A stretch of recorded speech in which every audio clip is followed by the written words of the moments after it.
In 1980s New England, Thomas and Thomas are fighting to maintain their sanity as they slip in and out of deprived states of consciousness, fighting and drinking their way through their insecurities, silly quarrels about cooking, and how fond or not fond ye are of Thunder me me lobster, lobster. and simply behaving like dogs. Welcome back to Quiet on Set to a Roll That Again review of Robert Eggers' second feature film, The Lighthouse, starring Robert Pattinson, Willem Dafoe, and most importantly, a boatload of seagulls. The film premiered at the Gun Film Festival in the Director's Fortnight in 2019 and was later distributed by A24 and was in theaters starting October 18 the same year. Its stunning black and white celluloid shot cinematography on an almost square 119 by 1 aspect ratio made it all the way to the Oscars with a nomination for Jarin Blaske. The cinematographer behind all four of Robert Eggers' feature films to date also worked with him on his first two short films before he ended up making The Witch. I'm Ewan Graf, and joining me on this godforsaken rock is Connor Brandenburg. Connor, where do we begin? With smashing seagulls or smashing mermaids? Man, there's so much to this. I think the Smashing Seagulls is probably a good place to start for me Yeah. because this is a rewatch for me and rewatch for Mhm. you. After like 6 years of it being out, which is kind of insane to think about. Not six, well, It's like coming. 5 years, We're but in 2025. it This is the first recording we do in 2025. Happy New Year, by the way. right. The fact that this movie feels so much more like a comedy to me on rewatch than like previous watches. And not that the entire thing is a comedy, because for sure, like the horror of it is still there, and there's so many horrific images that haunt my mind. Like they've haunted my mind forever. Yeah. But the comedy of this, especially between Robert Pattinson and Willem Dafoe, and like the frustration they have between each other, is so resonant for me in this watch. Mhm. I personally love the entire like first 30 minutes where it's just Robert Pattinson like working, and every single time he does a thing, Willem Dafoe tells him an easier way to do it, or like a way to make it like more frustrating for him and Yeah. just making his life harder and harder. And like I don't know, it felt like a just a dark comedy to me. I don't know how you felt about that element to it, or if you even felt that element. Well, when I first watched it, I think the conversation around it was so much of like, this is such an outstanding piece of filmmaking that like people loved way more than I did. I think I liked it more on the rewatch now.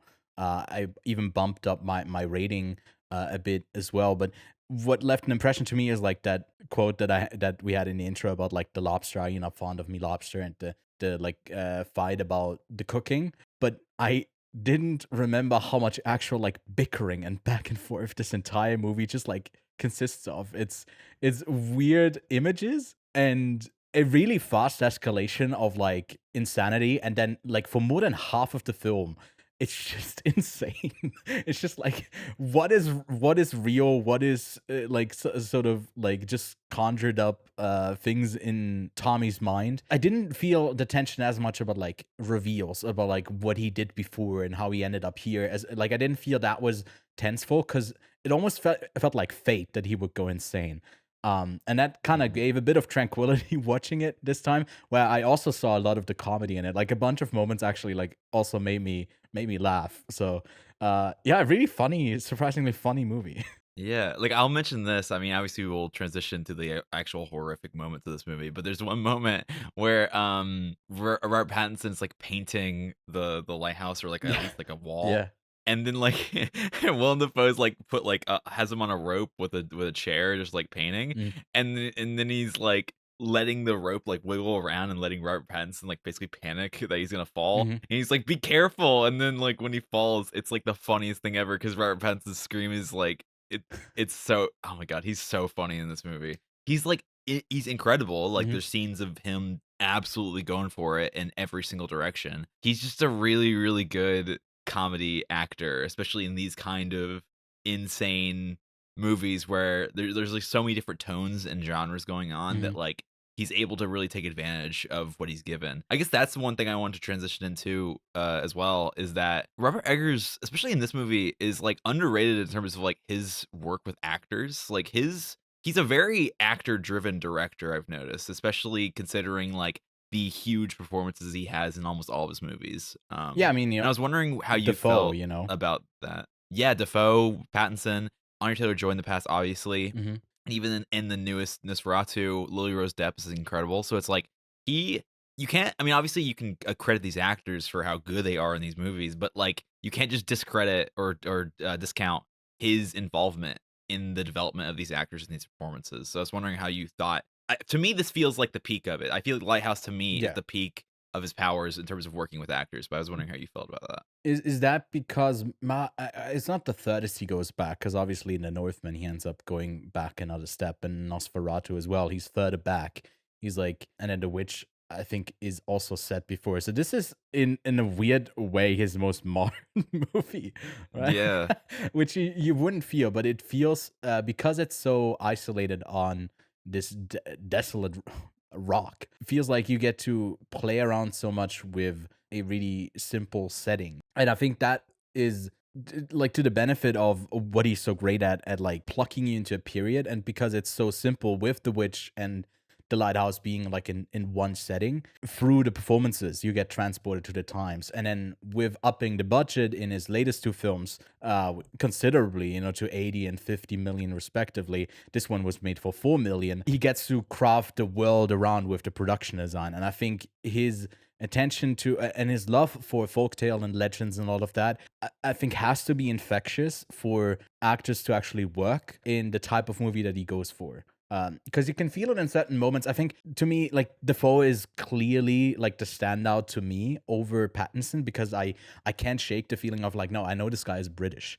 I know some of the like certain bits of dialect and time period setting pieces of like I hear a bit of like Cary Grant when he Oh yeah. in certain moments. So like that took me out of it a bit more on the rewatch. He's still like stunning in what he does, but just like language wise, I think that's such a tricky thing. And I was so impressed by it in The Witch that like the kids were so good in it. And obviously these two just like having a back and forth with each other, and that's all. And so many like monologues, which you would expect maybe even bigger performances, and it's really big, that would be on the stage, right, with the amount of monologue heavy type of stuff. Somehow it still feels small, like in the best Mhm. possible way. So in a roundabout way, I think I didn't answer your question, but I mean, yeah, no, like it's with. I was gonna mention this too. This is a bit of like a bit of information about Robert Eggers that I didn't know about. This might be more like informative for like an actual Nosferatu review, but I found out recently that Robert Eggers was in there's a vampire. like he worked. Sorry. Yeah, he's a vampire, and he like worked in like theater not Mhm. only as an adult but in high school. And in high school, his first like major play he worked on, which was with like actual actors, was a Nosferatu like play version of it. Like he Right. worked on a play version of Nosferatu, and he like was going on interviews like after doing this like big play as like a high schooler, like basically saying that like this is gonna be my first movie or whatever. So like he has been working in theater for such a long time, even back in high school. Mhm.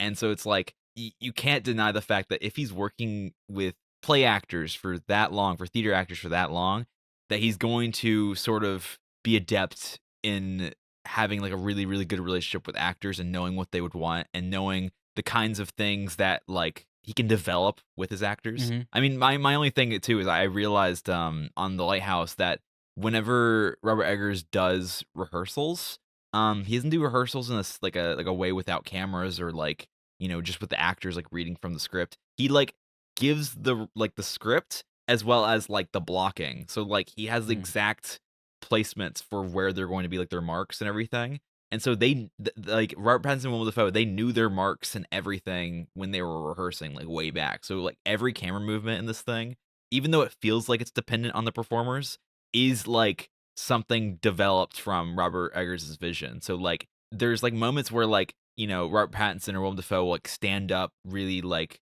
aggressively or like move around really fast and you feel like the camera's trying to catch up with them, but in reality that's a planned piece of blocking by Robert Eggers. And so it's Yeah. like I mean, looking one yeah. of the reminders, especially in that framing, is like I think someone who wouldn't watch like a ton of films would maybe say, "Hey, that reminds me of sort of partly of Wes Anderson at parts, the type of movement, the preciseness." But I think the difference that I would clearly call out here is that his camera, like Anderson's camera, feels almost like deterministic, where it's there and then people walk into frame. and what you said, it still feels motivated by the actual characters, and then like ends up not adding to like whatever the look is, or like the synergy of what was that Wes Anderson. It's crazy to bring up Wes Anderson, I guess, with Robert Yeah. Eggers in this movie, because it's But like he makes it's sense. so starkly different in the look.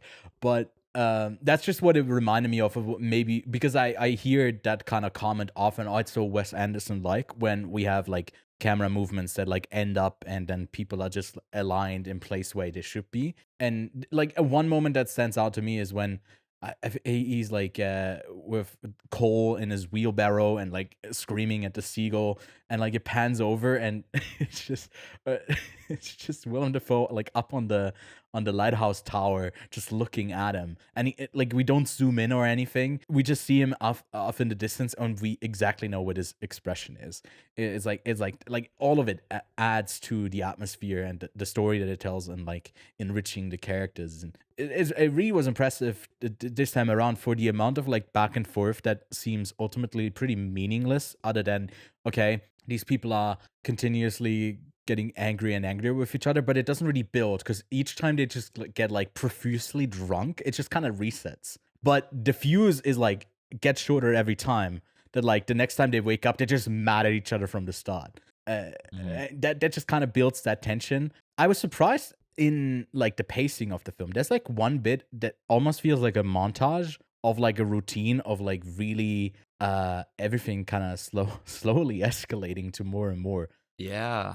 And I didn't pick up on I that the first time around, that like there's actually like it moves like slower scenes, longer scenes into like pretty fast one, and then it doesn't really go shy away from that the whole time, that like it gets so confusing the way that we don't get to settle in a scene and like absorb, okay, what about this is just like a delusion, or what is reality. And it really works for the story and the feel that he's going for. But even with the disorientation that Robert Eggers like propels these characters into, um, I feel like the movie is still so calculated in its like production and in its editing. There's even like I don't know if you noticed this, or if you like, maybe it's my stupid brain, but like there's a scene where Robert Pattinson's like jerking off, and like Uh-huh. they edit that alongside like a like tilting up frame of showing the lighthouse like going straight up, Ri- and it's like showing him getting an erection, yeah, and it's yeah. like, bro, like even that is calculated. Even like, are you like, that's crazy. Like that's so crazy.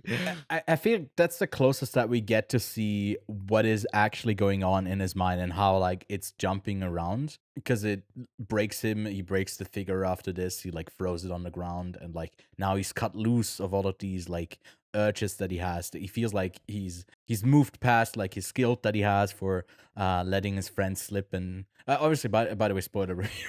I don't know if we Yeah. mentioned that, but it should be pretty clear for a movie that came out like 5 or 6 years ago. But yeah, like moving past, like, did he kill him? Did he let it slip? Did he just let it happen? Like all of it doesn't matter. He carries the guilt. Like what he actually did doesn't matter, because he's damaged as a person. He's like weighs on his conscience. Like that scene where we just like get flashes of that, and then the I think one of the bits, the memes that came out of it was like the mermaid pussy. Like, Oh all of yeah. that stuff. It is Yeah. it is The like, it almost feels like it's shocking you like how fast the frames go by, and but it's really effective, just to kind of show the state that he's in. And I love that, like, towards the end of the confrontation, before he ends up killing Tom, Defoe's character. Defoe chases him with the axe and like breaks the boat, and then when chases him back in the house, and then as soon as they talked, he's like, yeah, no, you should stay here. You almost tried to, like, you chased me with an axe and tried to kill me. I was like, wait, what? Are you lying now? Is he like, does he not, what is happening?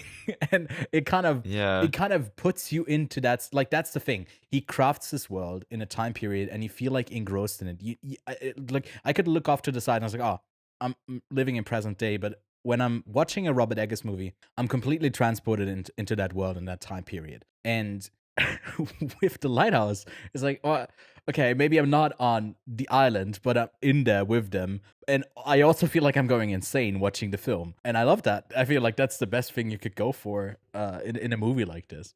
It's so immersive. Like I was gonna mention this too with the way that Robert Eggers writes dialogue.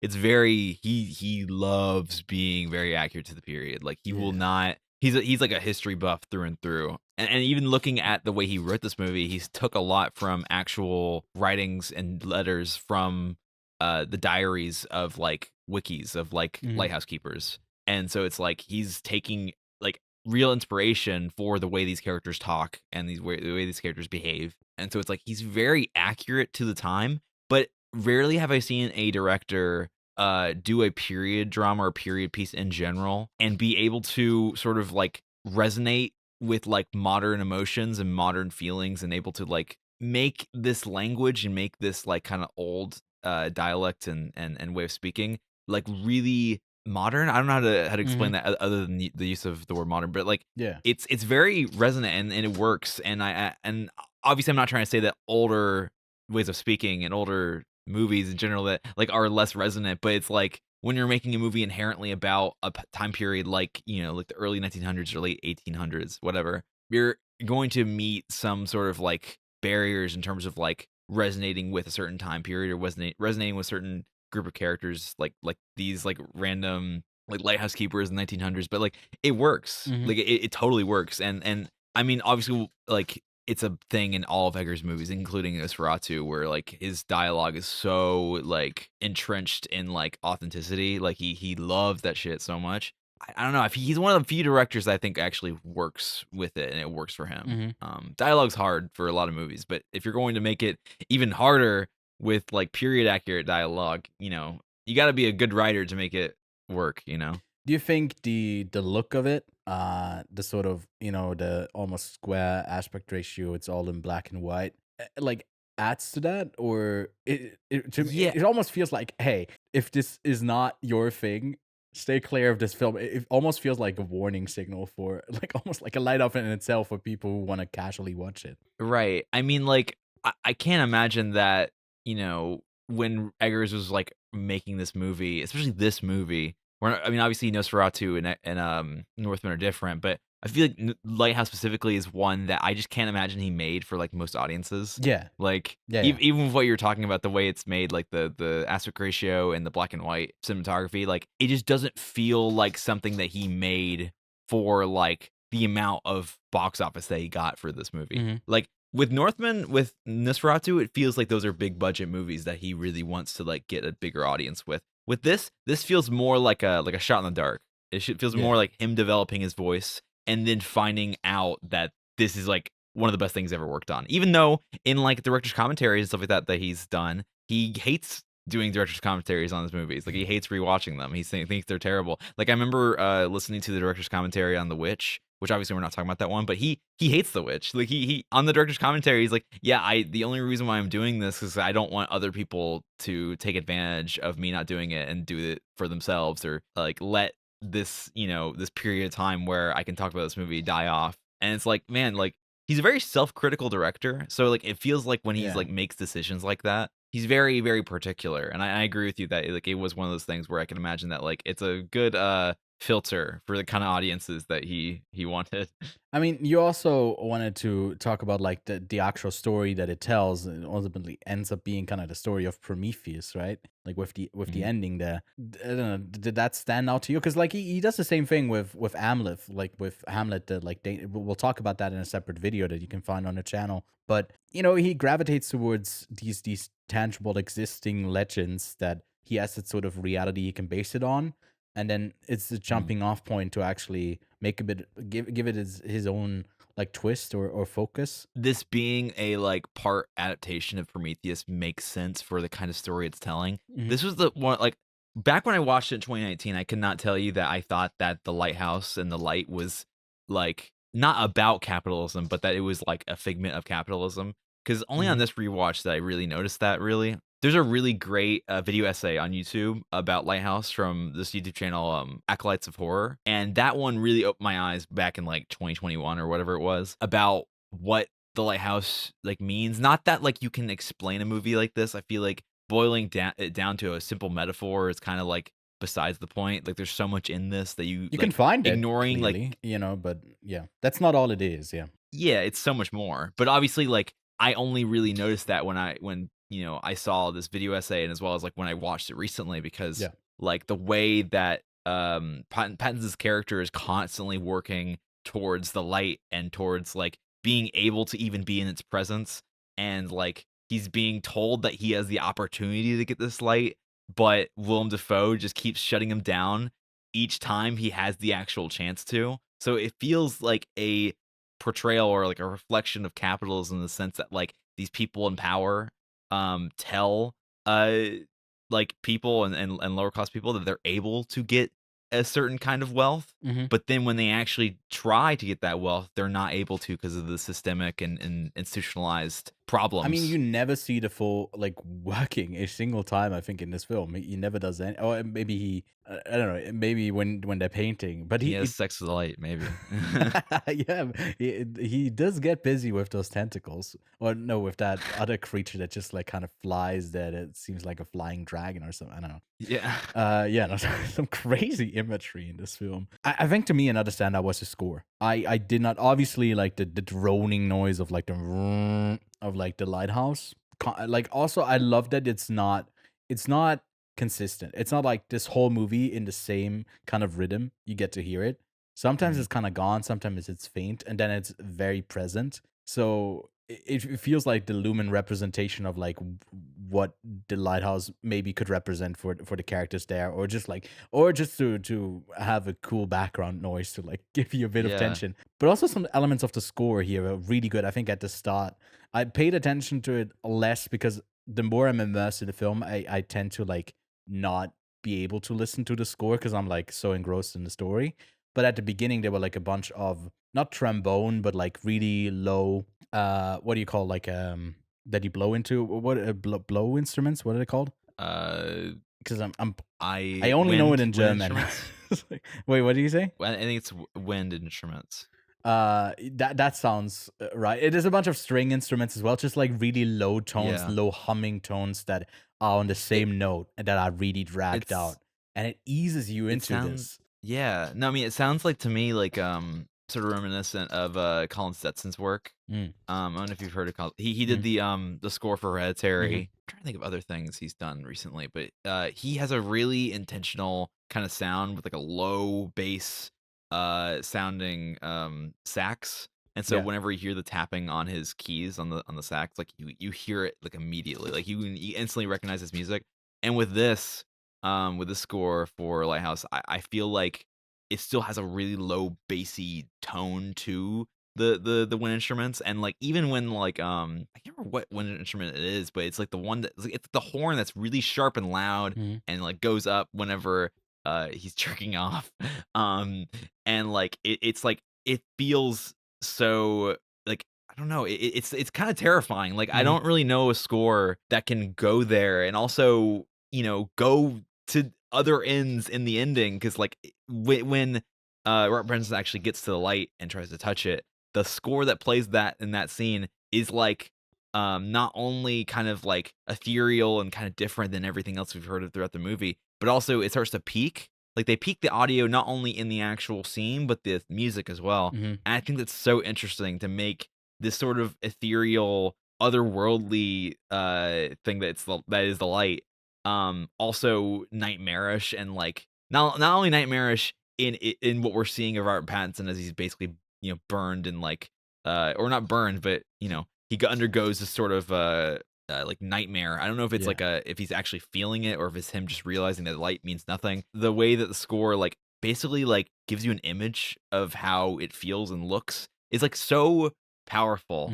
Mhm. I think A24 movies, especially A24 horror movies, have a really big reputation for like having like incredible, like crazy endings. Mhm. Maybe not incredible, not all of them have great endings, but the ones that I'm thinking of, like Hereditary, Lighthouse, like even like recently like TV Glow, like all these endings to these movies that, obviously H24 didn't make these movies. I'm not gonna be like a Twitter random person that's me like H24 is the greatest film director ever made, Yeah, or yeah. whatever, because people are crazy. But I think Lighthouse is like the peak of this power to me because it's like such incredible like whiplash between the images. Like it's like it's Robert Pattinson being burned or whatever Mhm. at the light, and this like the score peaking and the audio peaking, and it gets so like nightmarish, especially if you're watching it at a theater.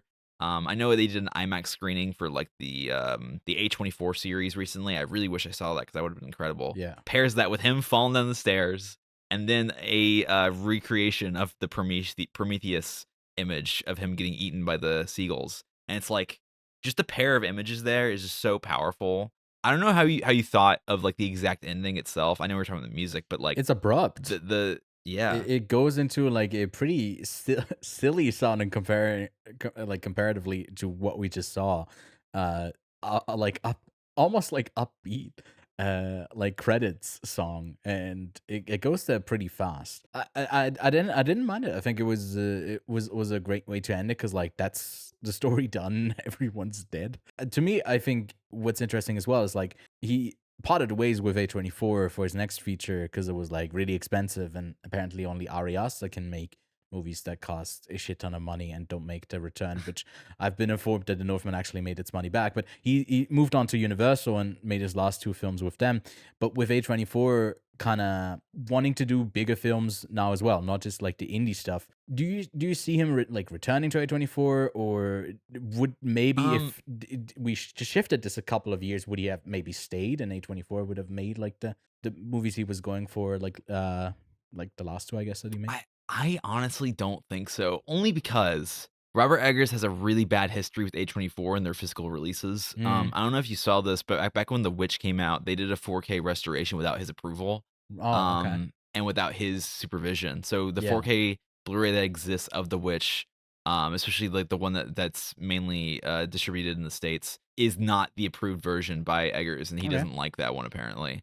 Right. And also the way that they distributed The Witch, he didn't really appreciate either, because apparently, like, when The Witch was being, like, loved by a lot of, like, satanic, like a lot of, Satan worshipers, like, Robert Eggers was like, he's pretty, like, well researched in the occult, so he didn't really mind that much, but A24 was turning it into this big thing that, like, was kinda, like, turning, like, The Witch into, like, an occult item, Oh, and okay. everything. It was very weird, and I remember Yeah. him not being the biggest fan of that. And then when The Lighthouse came out, it was a similar situation where, like, he just had less of a hand on the physical releases. I think he has a hand on the 4K release that A24 distributed themselves, Okay. but I've seen it in interviews and stuff like that, but him getting increasingly frustrated of the distribution of not only physical media, but also the actual film itself Mhm. from A24. So from his experiences, I just don't know if he would really want to. But at the same time, it's like, if you work with any studio, you're gonna have issues, and I imagine Yeah. that he has, like, a handful of issues with Universal and Focus Features, so it's like, I'm not gonna say that, like, he wouldn't come back, definitely, but there's definitely a chance that he would not. Yeah, I mean, we're gonna definitely talk about that separately in the Northman, and how like that was kind of received and how it was marketed. But I think they did a really effective one for especially The Witch. I don't remember it as much for The Lighthouse, because that already came with like, I think, a lot of excitement right out of the get go for like the release of it. Mm. But yeah, well, touching back on the score, like score wise, where would you land with the Lighthouse? Yeah, I would give it a 10. I think Yeah. it personally, I think we'll go into it later. I think it's Robert Eggers at the peak of his powers. Okay. I think it's everything he's been doing in his career, but like just elevated to a certain level. And I think a lot of movies. I'm usually not the biggest fan of bottle films and films that are set in like one specific area or place. Mhm. But this to me is just like exceeds any expectation for that. It like finds a way of turning every single corner of this island into something interesting and amazing and really incredible. That one shot of like the wide shot of like the island in the middle of the ocean Mhm. looks like a painting, like it's so beautiful. Yeah. I don't know. I think this movie is absolutely incredible. I know that I've been rambling on about this movie for a long Hey, time, same. but I love this movie. I And I was wondering how you thought about it. I think I was like how it first was received. I didn't was like, okay, I'm not on the same wavelength as everyone else. I gave it like an 8 out of 10. On my rewatch, I'm bumping that up to a 9. It's to me not my favorite Eggers movie. It isn't even at the bottom of my Eggers list. That's just like It's how great of a filmmaker he is, that you kind of have to question that with a movie this good. But also, for obviously the people who are watching this all the way to the end, you've likely already seen the film, but it's also not everyone's vibe.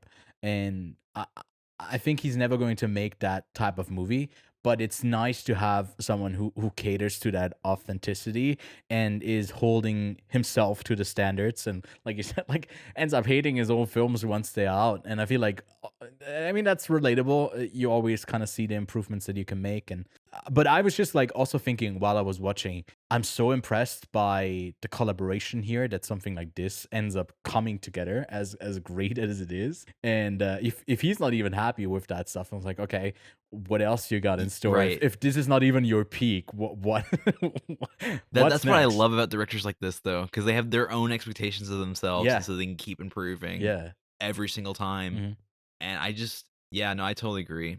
Obviously, we'll talk about that with the Northman, but like, man, he's such an incredible director. I yeah, feel like people like online really have found a way to like make like hating him more annoying. But like, I feel like yeah. genuinely to me, he has lost no goodwill for me. I feel like he's just constantly been improving. I mean, we brought this up when we reviewed The Witch, but I said that like Robert Eggers is going to be one of our, if not the most acclaimed filmmaker in like 10, 15 years. I think like from Yeah. the coming generation, he really could be up there as like you look back at his filmography. And yeah, I cannot wait. Like I'm probably like the most excited for his upcoming films, and Nosferatu also didn't underwhelm at all. So go see that in theaters if you haven't already. Maybe give The Lighthouse a rewatch. Check out the other videos in this playlist for a deep dive into the 1922 Nosferatu, which we also had Connor on, and then The Witch, reviewed by Lachlan, and then we're about to jump into our recording of The Northman, which you should already be able to see on the channel as well if you're interested in that. So